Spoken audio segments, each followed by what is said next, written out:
Welcome to The Thread, where I, together with you, dear listener, attempt to weave the fabric of our personal and collective humanity.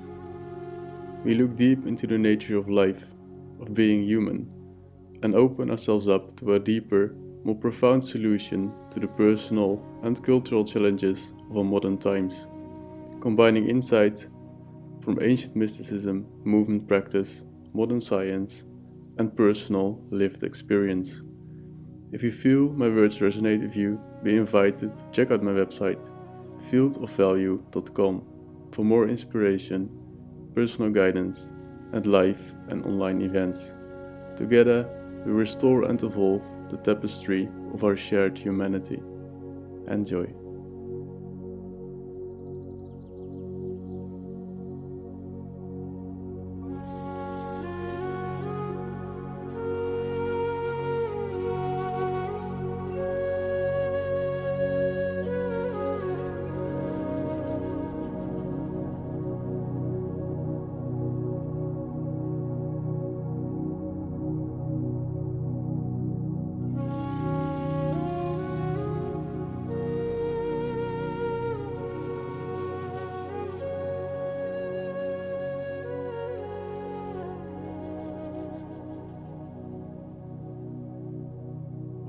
This episode, and today we wanted to talk about authenticity and how we can step into the world from this inner place of silence, like from this place of truly being yourself, and from that center we can move into the world in a different way.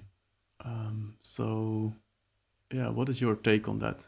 How can we find this inner sanctuary or this inner stillness? And how can we live from that place in the world? Yeah, beautiful theme, Alwyn. So good to be here with you and do this in English while we're both Dutch. That's also a bit weird, but we'll probably get used to it. Well, for me it's been a long journey on the path of authentic expression. I think I'm a really authentic person. I've always been. When I feel safe, when I feel free, when I feel there are no expectations or no, people being shocked by me doing weird or something. When I feel that there's just a free space, free-minded people, I can be a really expressive person. I've always been. I will sing, I will dance, I will joke all day round. But when I feel there's a little bit of a contraction in the field, and it's even just other people that are not free within themselves, like other people that feel contracted.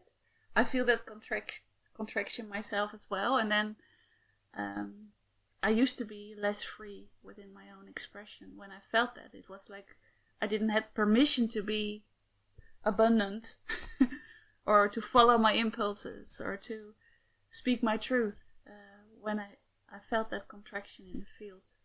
So I learned soon to adjust to my surroundings because I could feel those subtle shifts in the field so well.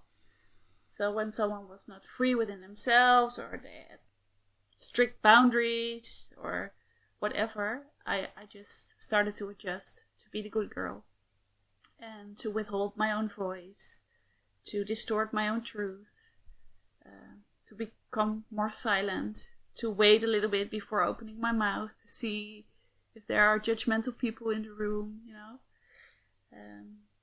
and it even hurts to talk about it right now, to feel into how I think most of us humans go through that process as a child, when you're born free and innocent and expressive, you still feel your original connection to the creator and to the to the field of frequencies that we're part of. Like the whole of existence is music. When I do follow my impulses in an authentic way, my body wants to move when I feel something, or I want to make a sound that matches what I feel, or and I think this is the way we are naturally meant to be, to follow all those, all those subtle movements, all those subtle sounds, all those sudden. But yeah, we learn to behave. We learn to constrict ourselves to fit into a box. And I think that process of becoming a more serious adult really hurt me in a very deep way. So in the end, I started to make my profession of it to help people regain their original authentic expression. To find their voice again, to find their truth again. Because I went through that process myself. Yeah. Yeah, I can feel that when you share it. It's a beautiful story. I think a story many people can relate to in a way. Many things to follow up on. The thing that stood out for me in the story was the role of impulses. Like, that's in a way that becoming or regaining the ability to trust our impulses is part of this journey of regaining authenticity. Like, yeah, how would you describe that path? Like, how do you get back in touch with your impulses, and how are you able to follow these subtle movements again after learning to restrict those? Yeah, beautiful question. I think this is maybe the core of the work that I do in the temple spaces that I offer, is just to have a safe place where you feel invited to be yourself without constrictions. That's like, I think that's the first condition you need to have to start learning it again. But you can also create that in your home by yourself, of course. And I think the next one is just give yourself permission to start experimenting. And I always say to people, an impulse is authentic when it comes back 3 times. You can use that in the beginning as like something to help you follow up. Like some impulses are your fear speaking. Some impulses are just being impulsive. Like someone says something and you immediately want to react, although it's the sacred space of someone else who's sharing. So you just, the first time you withhold your impulse. Like, oh, I have something to say about this, No, it's their space. Okay, I withhold my impulse to say something. But then it comes back again. Yeah. This theme or this key I have in my field, I really want to share that with that person. But okay, let's wait a bit, see if it goes away or if it stays. And if the 3rd time the impulse comes to speak up, do it. Because then it's the field speaking through you. And it needs to be said. Because when you withhold that impulse, the whole field will contract. The whole field will withhold. This is what I experience in group fields. But it's the same with impulses from your body, You're sitting on a cushion or on a chair, and you feel the impulse, your body feels the impulse to move a little bit. Or to do like this. Or to sigh real deeply. Or to do like that. These impulses are gold, They're sacred because your body most of the time knows best. So when your body needs a movement or needs a sound or needs to go to the bathroom or to eat or whatever, when you follow up on those, you keep your life flow fluent or flowing. But when you don't follow up on your impulses, your energy contracts within your system. And when we do that, it's like, especially when you're in a group field or like a family system or a classroom, And when one child or one person in that field starts to withhold their impulses, they don't move because they're not allowed to, but their body wants to move, you know? They don't speak because they're not allowed to raise their voice, so they withhold it. Then tension and contraction is building in the whole system of where that person is currently at. And then sometimes another child, you know, explodes in the classroom because it feels the tension that's withheld within another child. Because they're still connected in the field, you know. We all are, but they are more responsive to it. Yeah. So usually when the people that, you know, explode or they break something or they, I don't know, those are the people that are usually most sensitive to all these contracted energies within the field. Yeah. I see that a lot in the city. I love to walk around in the evening, and nowadays quite a lot of homeless people on the street. Sometimes I speak to them, and well, of course, those people are kind of the fallout of modern society, you could say. And it really stands out to me that a lot of them are just really sensitive. Like they snapped in some way, but you can feel their the presence is really gentle and really soft on a very deep layer. I just wanted to note that. Yeah. Do you know that guy? I think he lives in Utrecht on the streets. That is a conductor of the city. I don't know. No, it's such a sensitive guy, and he's so connected to the field. He also lives on the streets, and he's always conducting the people and you know the chaos of the city. So he's standing on a square and he's connecting to all the noises and all the chaos and all the people, and then he starts doing like this, and then when there's, you know, like a horn of a truck coming by, he's like and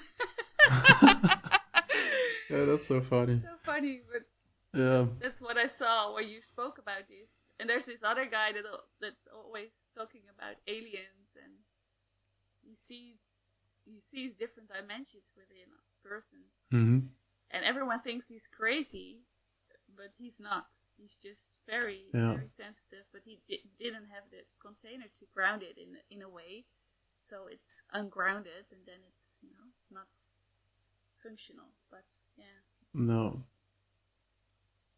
Yeah, there's also this guy in Amersfoort I speak to quite often.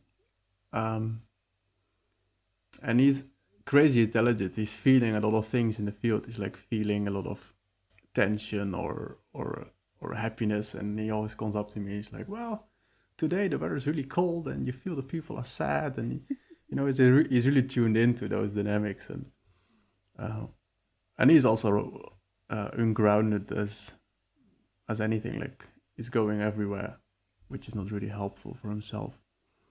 I think there we have like the second theme that we, you know, to have a healthy expression, you need to have a healthy sense of self, I think. Yeah. Because these people are very connected to the fields, to the all, to the, you know, to the creator, but they're not connected to their I am, or to who they are as a human being, to their body. Most of the time they, you know, use drugs or alcohol. So the connection to self is really, really important to follow authentic impulses. For example, I know a lot of people that, you know, they use light language or they use their hands for healing, but if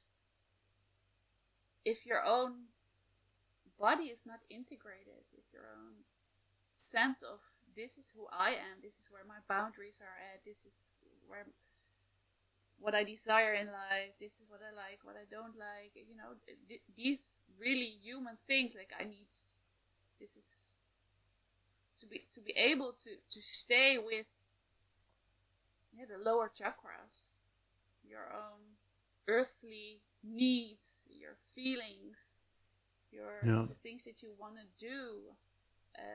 If you're not connected to those in a healthy way, also your expression becomes a bit unhinged. Yeah. For me, it also speaks to the theme of discipline. Like in the more, many, all the older mystical traditions I know and I've kind of studied, um, there's a very important place for discipline. So, for example, in Sufism, they talk about that the first thing you have to learn, which is quite in opposition to modern spirituality, is they say you have to learn to control your impulses. So they take opposite approach. Of course, also different cultural and historical context. But there's also this crucial development in which we must learn to distinguish and feel into what is happening inside of us and learn to categorize our experience and like learn to feel that this is something to let go of and process internally or process with in a container where this thing belongs. And this is something to express with a partner, and this is something to express with a friend. So we must learn to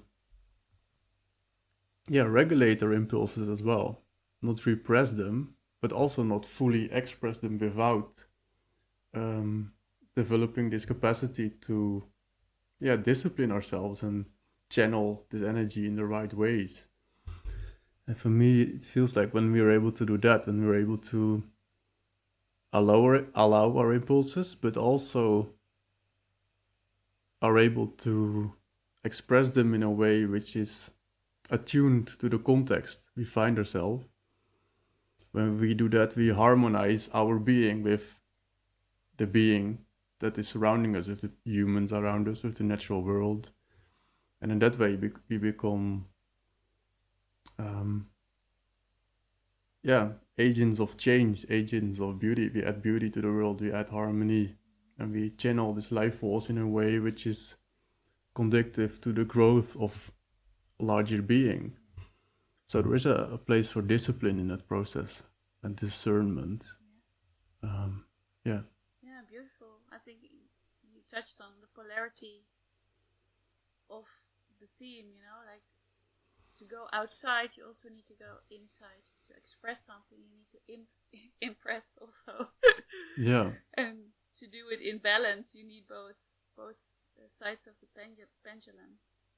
Yeah. And I think it feels to me, yeah, it goes all the way that for if you want to be able to express a certain impulse in a healthy way, you must have full control over it, like conscious control to bring it in without holding back. But at every moment, you should also be able to limit its expression and pull it back in. So there is mastery over, for example, your sexual energy or your creative energy. Like if a certain impulse of force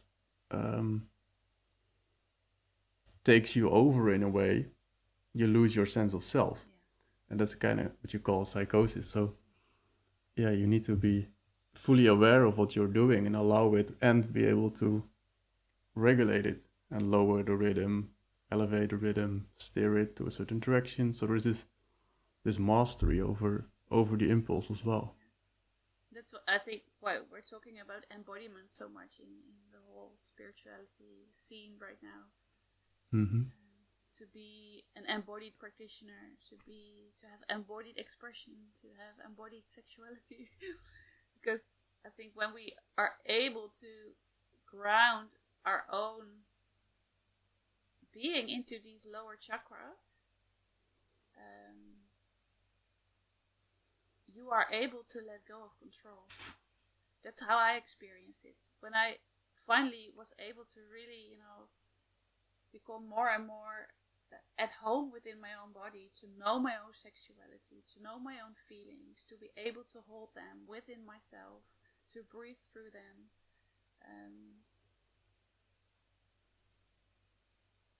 In that moment, I can let go of my personal will and control and surrender to the divine. And then when I follow my impulses and my expression, I always feel like the I and the am, they fall together, and I function on that cross points. Yeah. And in that place, I don't think, I don't do, I don't want, I don't push. I just am. And so when I'm doing light work, or when I'm doing shadow work, but when I'm opening myself to be an instrument of the Creator, I surrender my own will to the bigger will, but not in a way that it vanishes, but in a way that it becomes one. Yeah. I become the Creator, also as Tessa. And in that moment, my hands just start doing things. My voice, it starts doing things that you could say I don't have control over it, but I do have control, because I can stop it at any moment, but I'm not steering it. It just happens. It just is. Yeah. And what I've noticed is that when I'm in that state, it's a state of stillness within and expression without at the same time. My expression becomes very powerful. Yeah. I recognize that totally. Yeah, that's the sweet spot of becoming a creative agent. It feels to me like where your own being becomes submerged in a larger being, and at the same time you feel you're still very much yourself, even more than before. But there's this deep. When I enter this space, I feel there's this. I'm still very much there, even more than before, actually. But at the same time, I feel this deep trust and this deep surrender into a great mystery.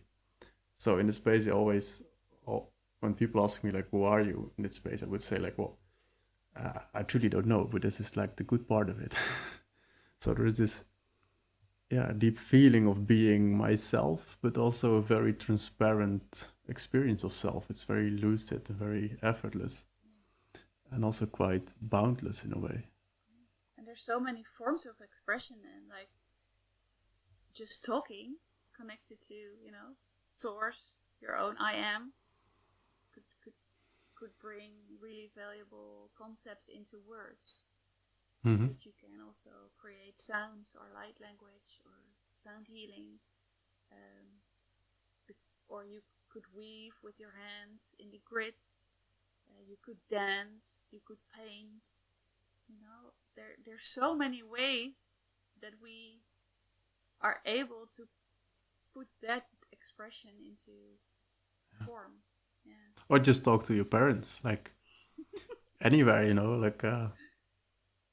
yeah. That's a beautiful example. Yeah. Yeah.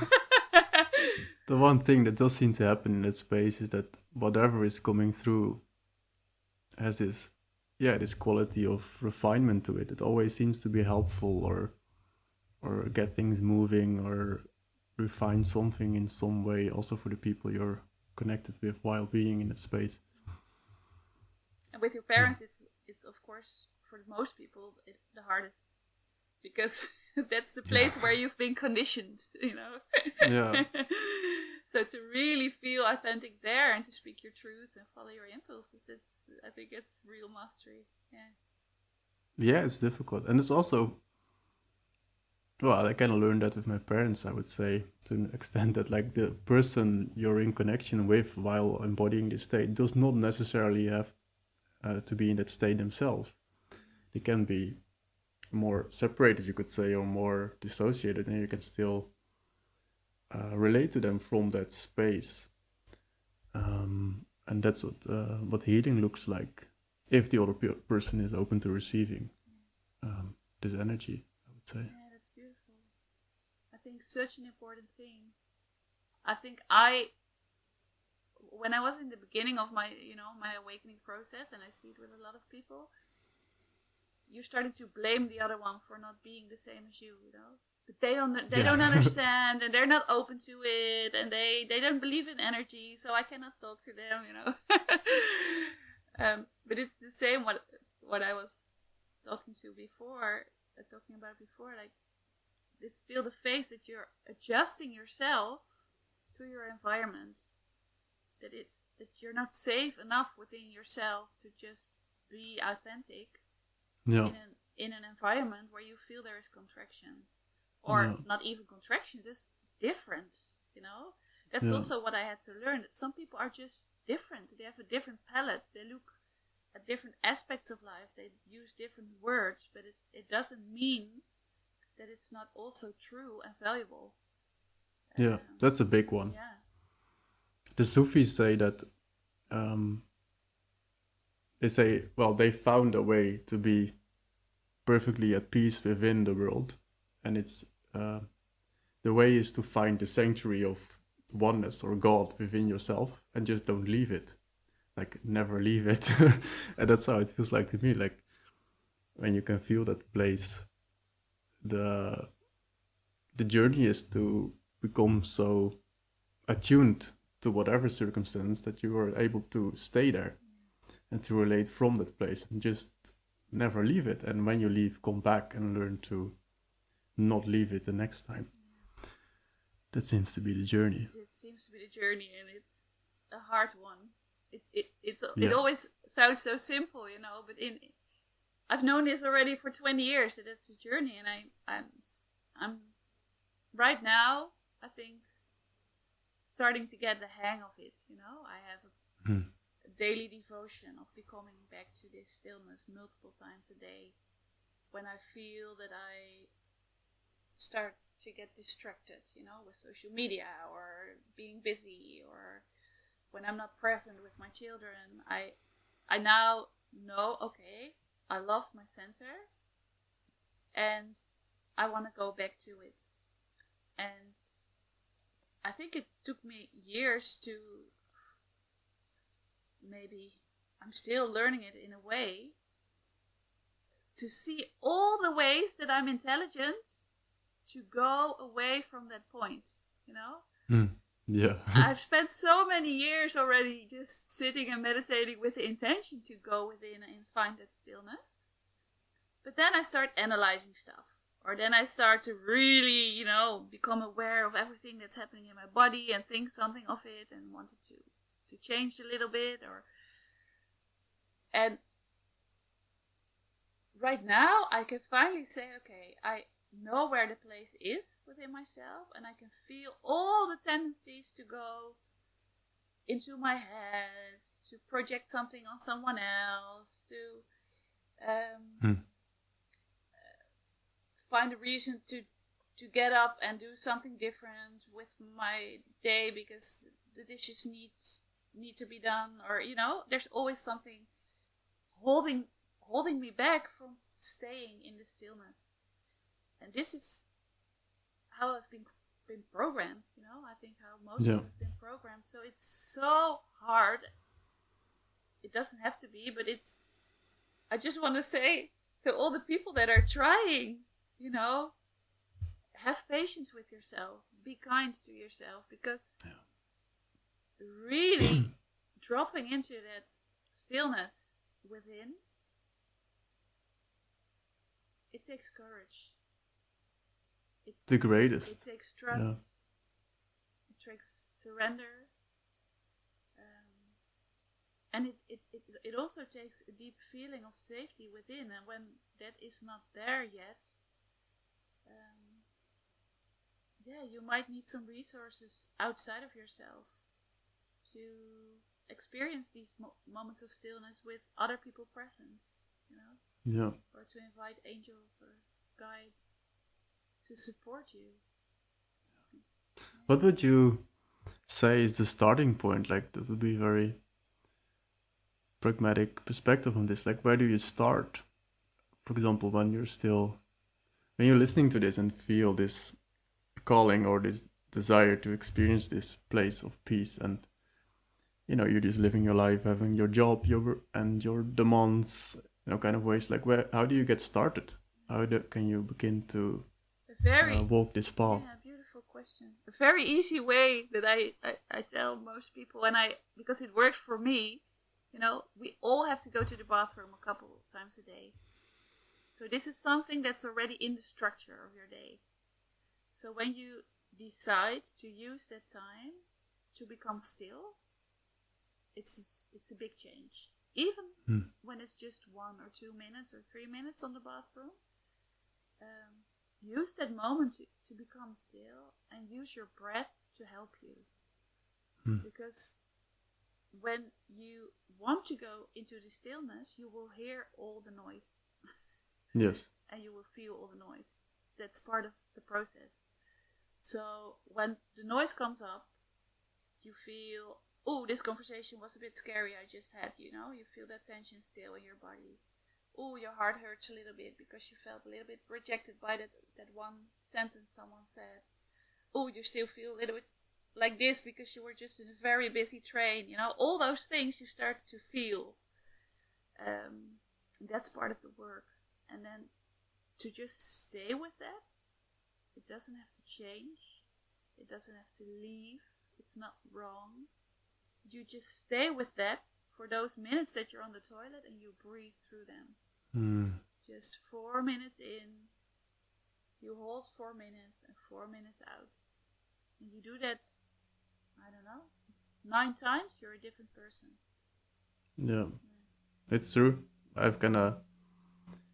For me it comes down to this core principle of spaciousness, where instead of looking outward and being reactive and moving through our day, reacting to stuff and doing things which we want to do, instead of doing that, we have to look inside or direct our intention inside. So instead of going somewhere else, you just go in. You close your eyes, it's also very helpful. Feel the breath and just experience what it's like to be you. Like, what do you feel? What do you think? And the only thing that you need to do in that space is exist and meet all those parts, all those thoughts, all those feelings. And they might be quite pleasurable or they might be very difficult. Just meeting everything with this quality of receptiveness and patience, and if you're able to bring it up, some curiosity, and just staying there, breathing and softening.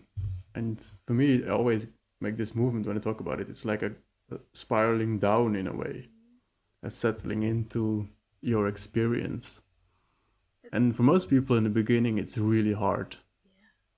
Because there is such an enormous backlog of stuff, which is begging to be processed, to be seen, and to settle into your being. But, well, we keep running for a reason. It's mostly because we don't want to feel it or become aware of the heaviness of our thoughts or whatever. So, yeah, just begin the process of looking inside and also be very gentle with it. Just a few minutes. And when a few minutes feels good and easy, maybe do 1 minute more and just build it up.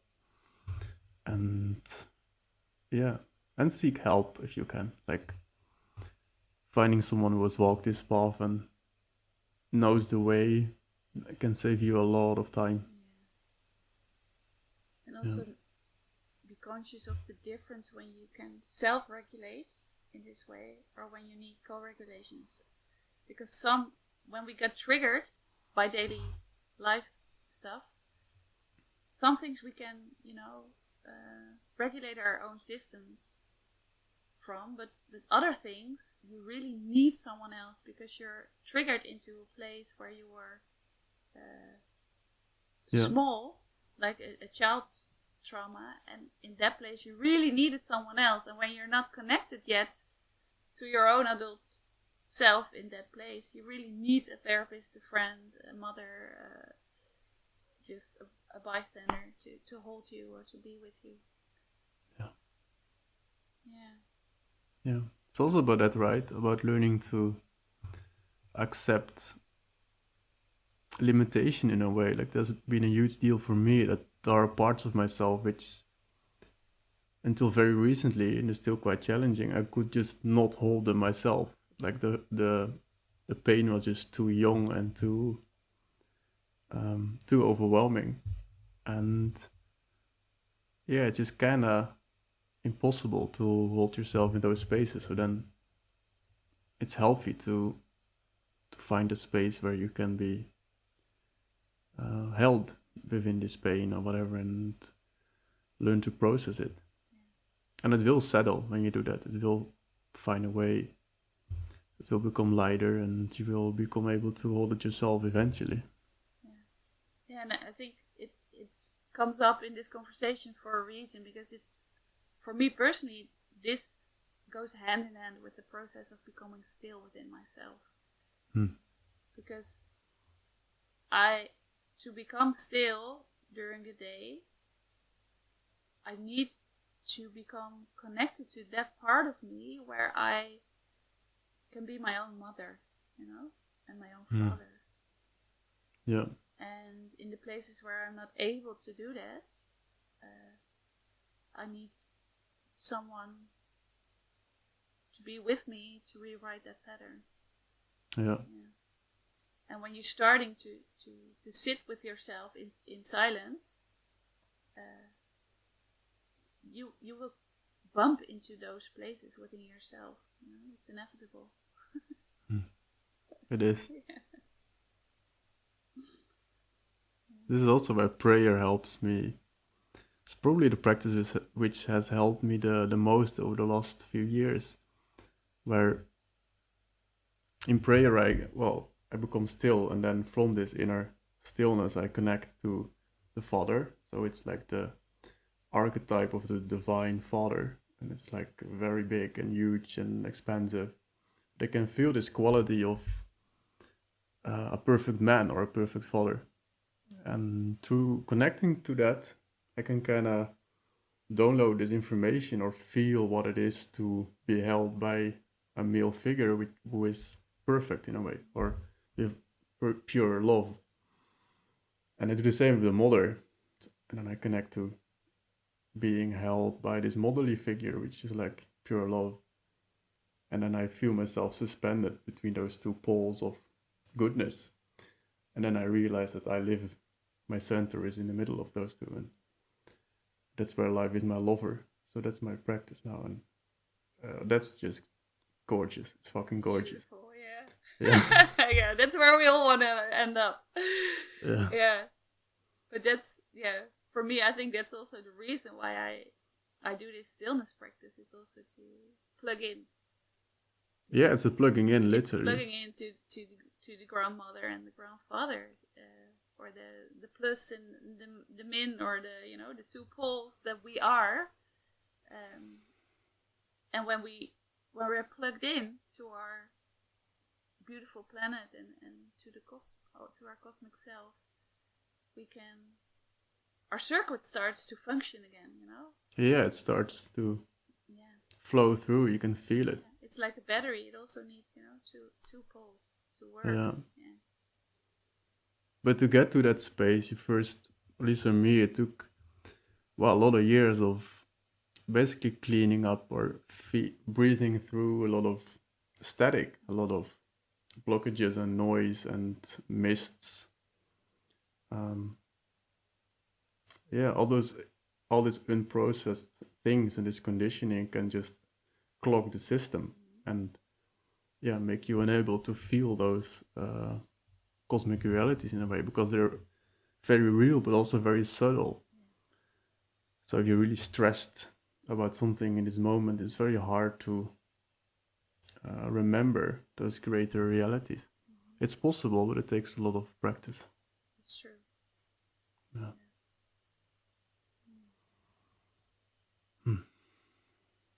Yeah, I feel a moment of stillness. Yeah. That's also something that happens a lot from this space, like just you can't really touch it with words in a way. It's too beautiful. Yeah.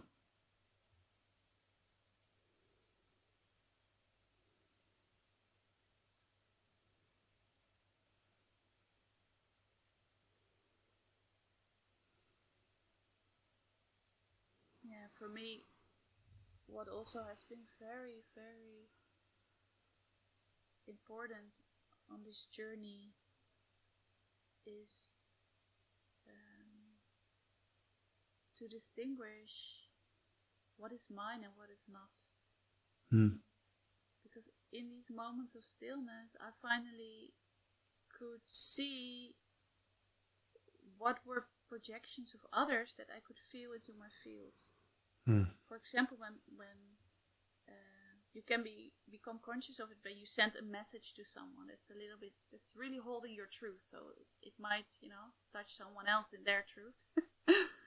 And sometimes when people cannot, when it touches something in them, they start projecting their own hurt on you, or their own blame or judgment. And when that is sent out into the psychic field, you can feel it coming in your own system. Yeah, kind of bracing, right? Yeah, I always feel it here with my third eye. But when I started to do this stillness practice really regularly, I started to become so much more clear in distinguishing that. Like, okay, this unclarity, this pressure, this negative thinking, it's not mine. If I know that, I can let it go, and then I just become lighter immediately. But I have to, I always have to know what it is that I'm feeling to be able to let it go. That's how it seems to work. That's how it seems to work. And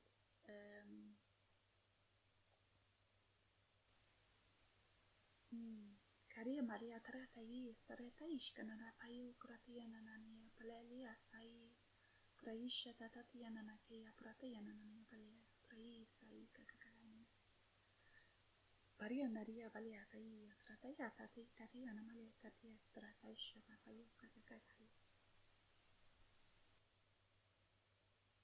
I don't know. It wanted to come in a different language, what I had to say. Yeah.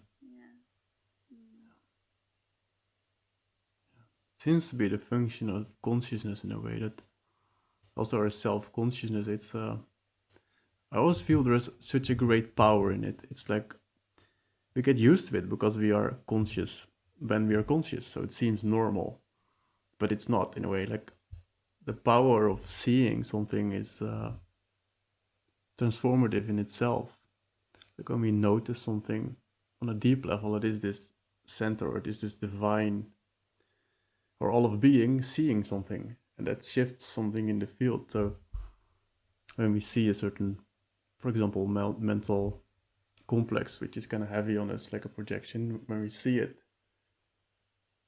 our attention already kind of changes it, and it already starts moving in a different way. And it's something deeper which is doing the work. It's not our personality. No, and what is so important with that also is that to become conscious where your attention lies. Because also for people that are, sensitive to picking up energies from other people,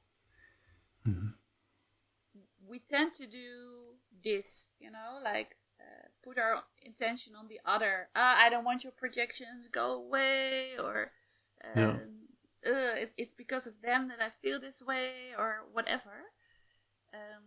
You start to blame them, or to analyze, or to think about it, but all those things are moving away from yourself. So it only creates more of what you're already feeling. It does, yeah. So what we need when we feel disconnected from ourselves because you feel other people, other energies within your field, you need to find that one place within yourself where you can feel you, where you can feel the most you, and focus on that, and keep focusing on that, and you will, your attention will flow away to the other, or to something else, or to feeling helpless, or whatever, and then every time use your discipline to bring it back. Okay, but I choose to focus on me and to grow my own feeling of me, and that can be, having a visualization in yourself where you're standing on a party really enjoying and in your own energy, and to visualize that. Or it can be breathing towards a place in your body where you feel really at ease. It can just be focusing on the still point you're connected with. Anything that makes you more connected to you. And don't focus on the other. And this is about energy work, but it's with this in life as well.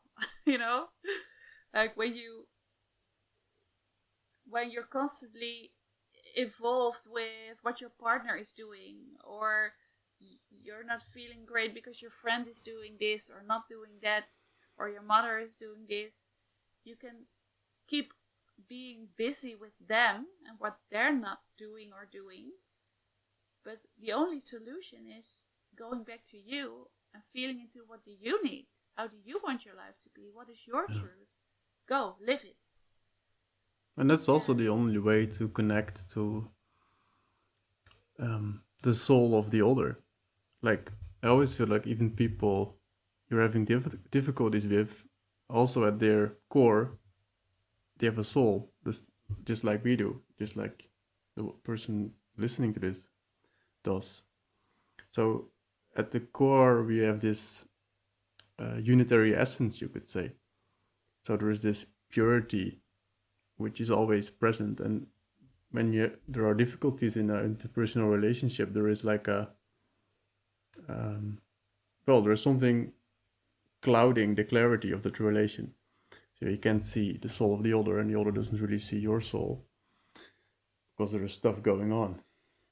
But you don't help someone accessing their soul if you first lose your own. So it's about staying present in your own connection to the greater life. That's how I like to call it. And from that place, I am then able to also feel a little bit of the goodness of someone else. And it enables me then to see all this stuff going on from a lighter and, you could say, higher or more refined perspective, where I'm not caught up with it and trying to fix it, but just really seeing it and feeling it, and in a way being non-reactive to it, to the best of my ability, which again is a human process, so it's mostly not perfect. It can actually be very hard. But even when it's hard, it's still better to feel a bit of this connection to yourself and breathe through a certain experience and be in distress, but still feel that you're kind of solid within yourself. That's much better than getting lost in it and, I don't know, going to all kind of crazy places, because eventually you always have to return to this stillness. So it's better to stay there to the best of your ability. Yeah, this is what I've learned in the 16 years of healing work, and is that the more you stop healing the other, the more healing your field becomes. Yeah. Like, the only thing the other one needs is a present, coherent being in front of them. Yeah, that's it. Following their impulses. Yeah. And when there's part of you that still needs to or wants to fix that person or change that person or help that person or advise that person, from a place of need within yourself, or I don't know, it only backfires. It gives the other person the feeling that they're not good in the way that they are right now. Yeah. And this is what I've learned as a therapist, and I don't like the word therapist anymore because this is the stigma around it. I like the word mirror now, to be a mirror for someone, just to hold my own spiral, to hold my own space, my own presence, my own body, and invite someone in that in the space with me, and to be there to resonate together as two mirrors to each other. And when I do that as a coach or a therapist, my intention is different, because it's about their being unfolding something within themselves and me holding space. That's the difference in intention.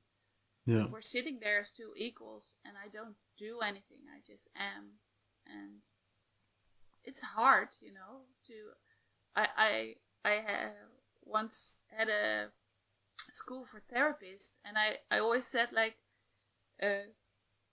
we learn people there in 5 years to unlearn doing something, or to unlearn that they have to be something, or they have to fix something, or that in 5 years they learn to accept what already is. Yeah, this And seems to be it takes a long time for most people. Yeah. You know. Yeah.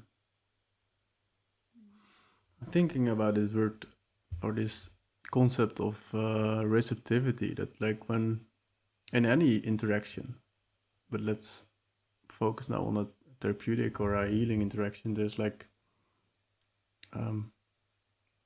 one person with a certain wisdom or knowledge or a certain thing, and another person who is kind of desiring to receive that. But in order to receive it, the person must be receptive.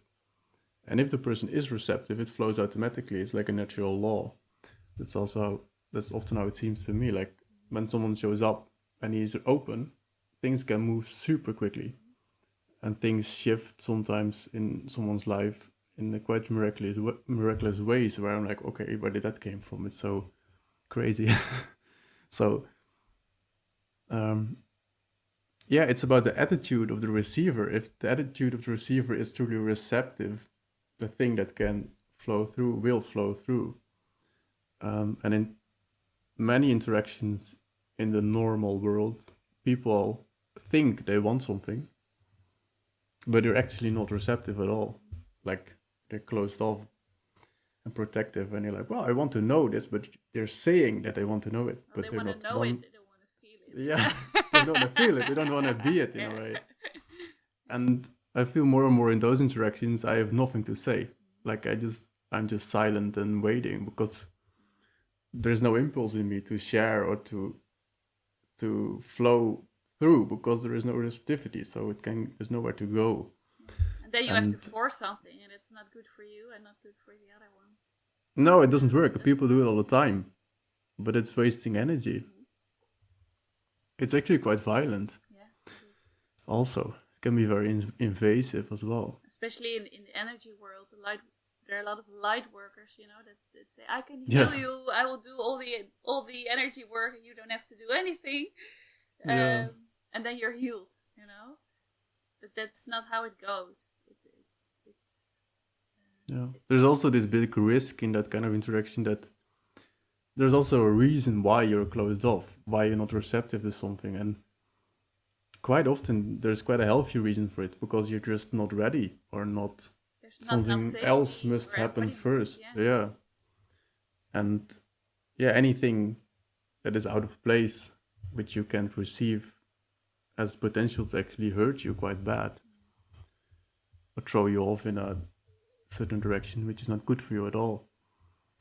So how did you experience that with authentic expression? Because that's where we started. Like on your journey, it was probably also not safe to be fully truthful with everyone immediately. Not at all. Yeah, that's a good one.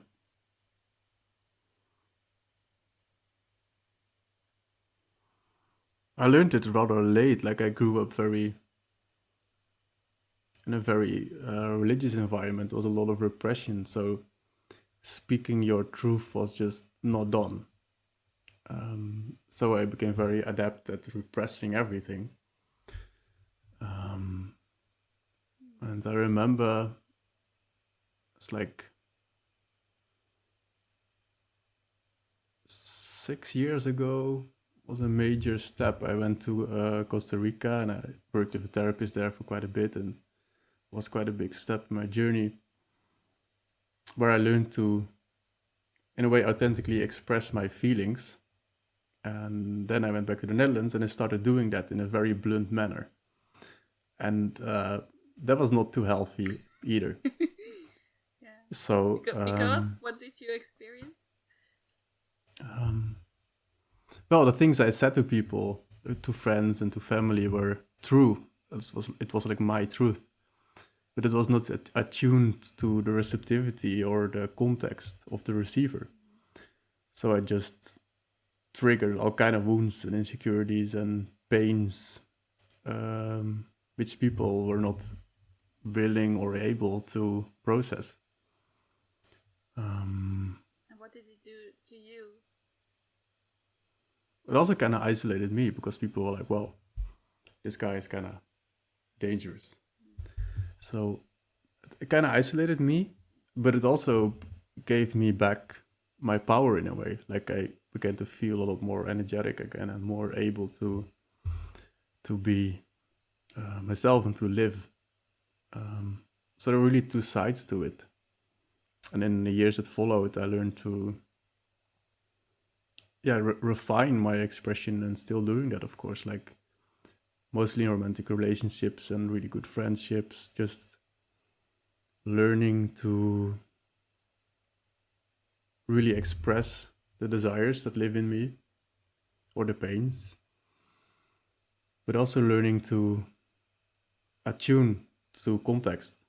Like, for example, this desire is something I bring in with this person, and then I try to live that in a way. And sometimes it flowed and it worked out, and sometimes it didn't really flow. And then bringing that in again in a relationship, like, well, this is not really working, and just following that flow of expressing yourself, of expressing myself in relations.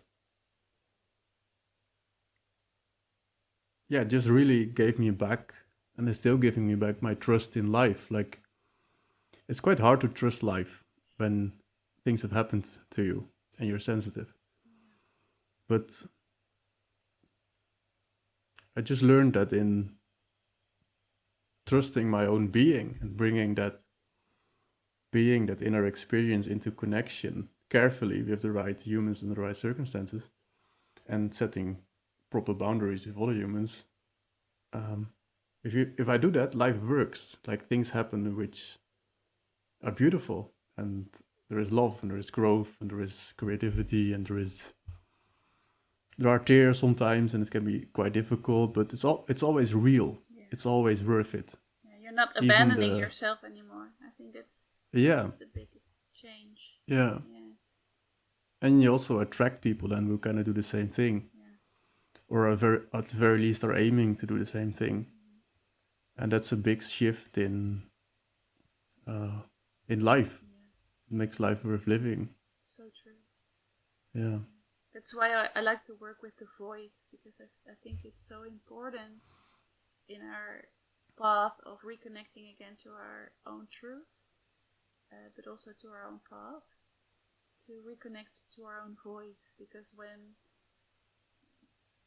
when you start to intuitively express your voice, you will feel all the layers where you're out of tune with yourself.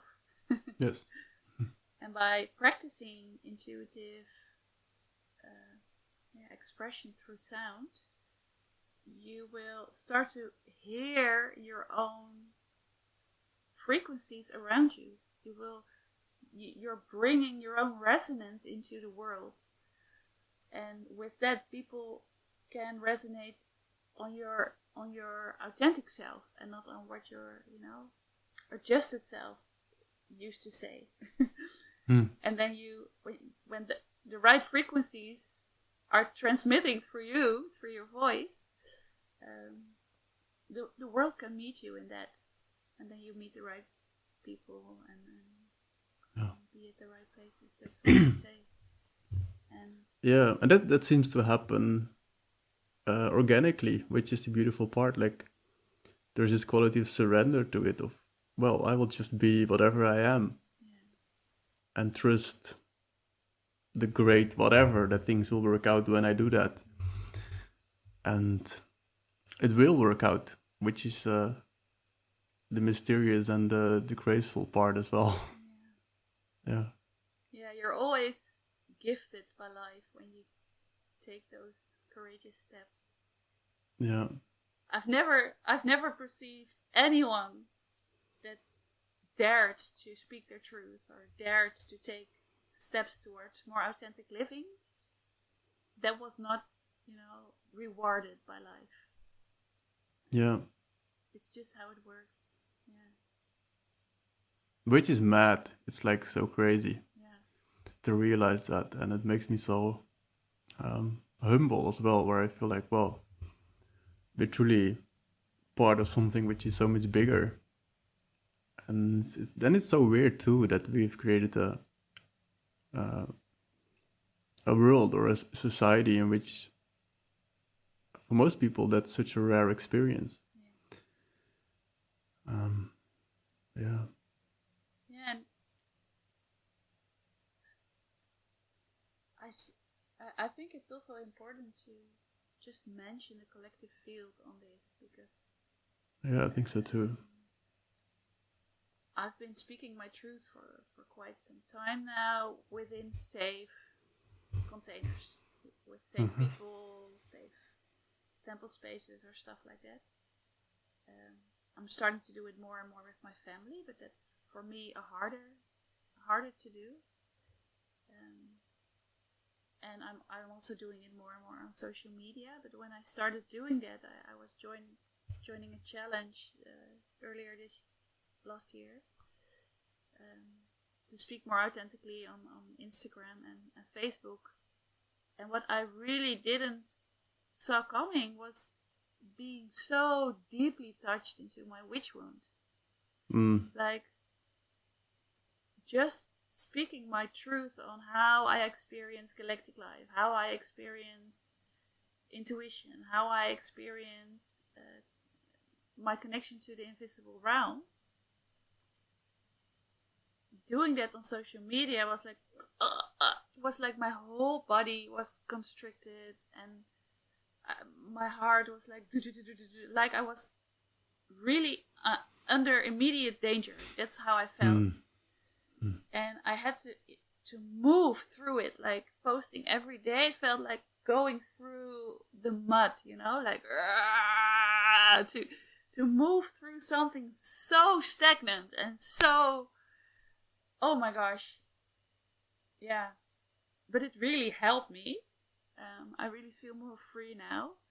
But what I realized in that whole process is that, and also by teaching about this for years now to other people, we all have to go through that witch wound healing, because talking about everything outside of the matrix, talking about perceiving within different dimensions, talking about everything that is the truth, that is not in the conditions, concepts that are mainstream in our society, feels dangerous to us, because it does.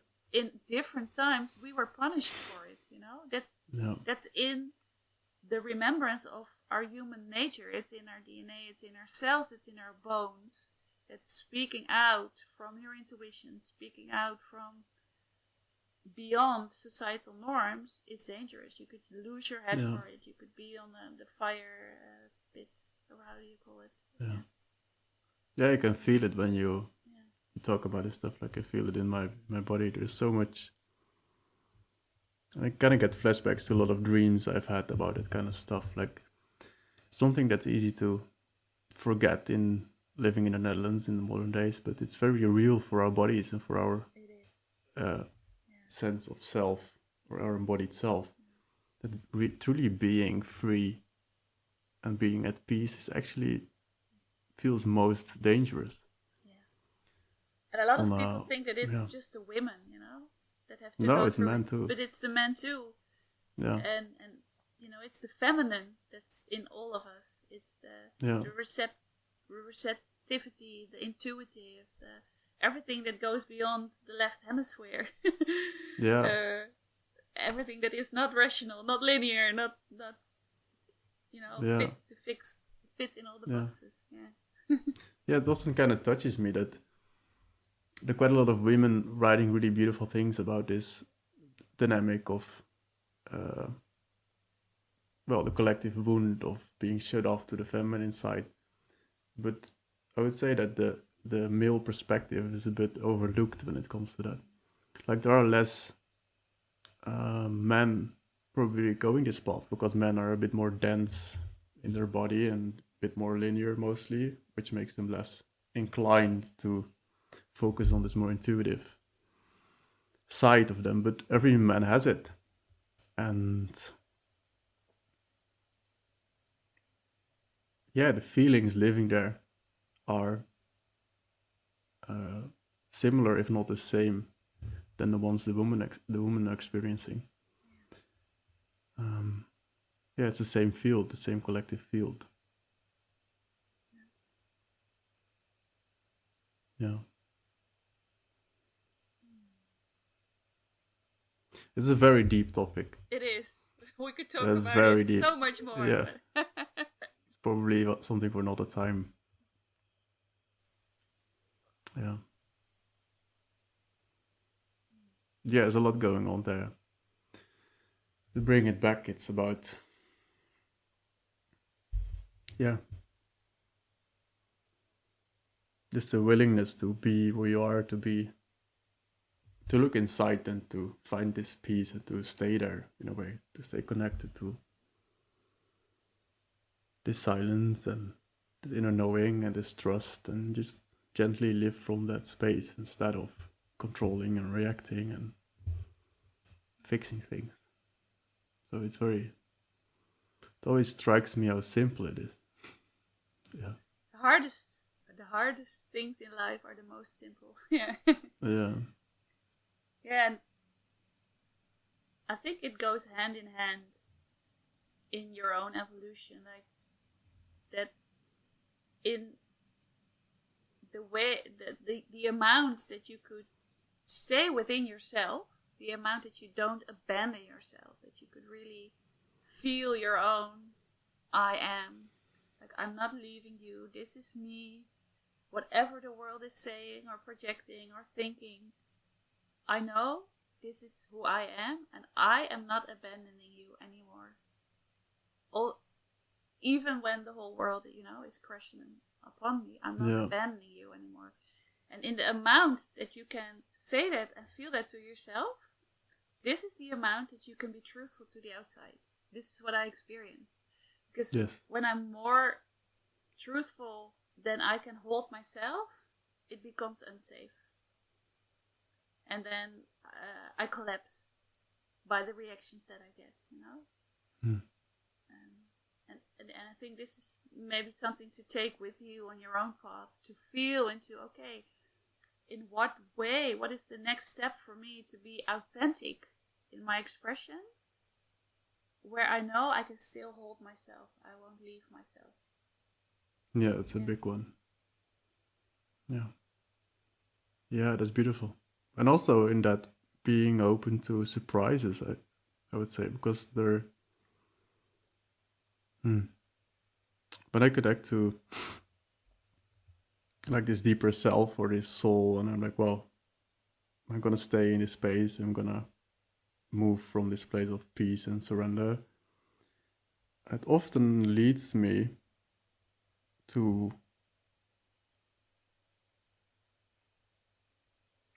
being able to do more than I thought. Like it tends to bring surprises and dynamics which just make things move more smoothly. So it's a bit about loosening the attachment to outcome and rather leaning inward and following this, this grace in a way, and this intuition, this soft place, and just really daring to step in it carefully. No need to make huge steps, but just in a small way, but be open to unfold in ways you did not expect. Yeah. Yeah, thank you for that last one. I can also really receive that one on a personal level in the situation I'm in right now. Yeah. Yeah. For me, that's the crazy part, or the grace part often, like just living from that space and then really releasing control, and yeah, really beautiful things tend to happen. Yeah, and especially like the big life changes that are really so benevolent to your life, they always feel a little bit scary, you know? Oh, they are. Yeah. Yeah. Yeah. That's also where we develop as humans. I feel like in those big life changes, those really deep, very real changes, those are also the places where there is so much potential to trust and to receive a certain development which you didn't see coming. But that's really hard for our personalities and for our wounded parts to become so transparent, to change into the unfolding of something we don't know yet.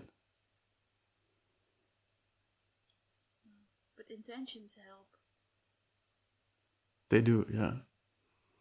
Although I'm also learning to let those go more often, like. But an intention only works if you let them go. Yeah, it's like. But you need to have them, because they're like the arrows of the creator. Mm-hmm. And if you don't shoot them, they don't know where to go, you know. And most of the time, they just hit a different target. But you needed to pull them to be able to come somewhere. Yeah. That's how I experienced it. And the more, you know, fluent and free you want to live, the more clear your intentions need to be, because then the field can arrange for you what you need. But if you're not clear on your intentions, then you just get everything and nothing, you know. Yeah, to me it always gets back to this concept of will. It's like divine, but also individual will. I once had this really deep meditation which quite transformed me, where I was like in quite a difficult place and I was asking life, like, what should I do? And then I got this really clear vision of life. And she came to me as a woman and she was like, well, and she was like truly loving and really great. And she was like, well, what do you want? Like, I've created life for you, so it's about what you want. And I will walk with that. I will go with that. So to me, since then, it feels like when I want something, like I have a will, I have a desire, I have a vision, then I offer it to life and I follow it. But in order for it to truly work, I have to hand it over to her, to this greater being, and be open to the unfolding of that will without my personal restrictions on it. Beautiful. Yeah. And that can be very difficult again. It is. Yeah. And when you get something that is not, you know, when life gives you something that's not in alignment with your intentions, to be able to distinguish when to discard it or when to accept it. Yeah. I think that's also a big one. Yeah. Because not everything that life gives to you, you need to take on. No, sometimes it's a test of saying no, or exactly. developing this discernment. Yeah. And other times it's a lesson in being more gentle with that. I also had those quite a few times where I said no to something, and then after that I realized I had been too harsh, or just too much of a boundary, too harsh in my no, and it should have been more gentle, more receptive, and kind of find a middle way, which I didn't do at the time. So yeah, everything life gives you needs to be looked at with new eyes, in a way, like, what is this truly trying to learn me?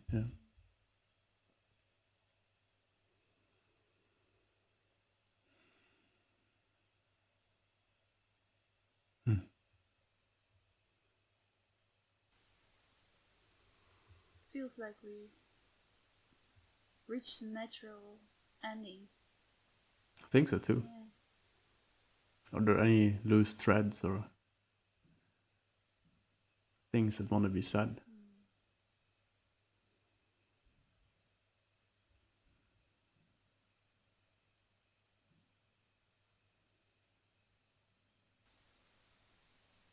No, just, yeah, thank you for creating this space, for inviting me for this conversation. I really enjoyed it. Thank you too. Yeah, it's really beautiful. Yeah, it's one thing lingering for me, which is, yeah, I just want to stress the importance of the two sides of the coin. Like there is this, you could say, this divine side or this side where you have this clear insight into the way things are, and that's a really peaceful place where it's silent, and this is the place we're talking about, like the center. And then there's the human side where things are not clear and just trying to figure things out, and you truly don't know what you're doing, and both are real. It's like about life is about moving fluently between those places, between the knowing and the not knowing, and the clarity and the illusion in a way. So yeah, just walk lightly. Yeah, and remember You don't that. have to know everything. No, exactly. Remember that when you're in the phase of the cycle, that you're in the not knowing, or in the shadow, or in the mud, just know that it all goes in waves. This is how life is. So you will always come back up into clarity, into knowing, into the light. And you will also always go down into the mud. Yeah. That's just the So, way it goes. Yeah, it's not about getting rid of the mud. It's not about coming to a place where everything is clear. I think as long as we are humans on this earth, we will traverse the cycle of knowing and not knowing and losing and finding. And it's about finding peace within the whole of that experience instead of transcending the whole thing. This point of stillness, if you cultivate that within yourself, this whole journey becomes so much more enjoyable, bearable. Yeah.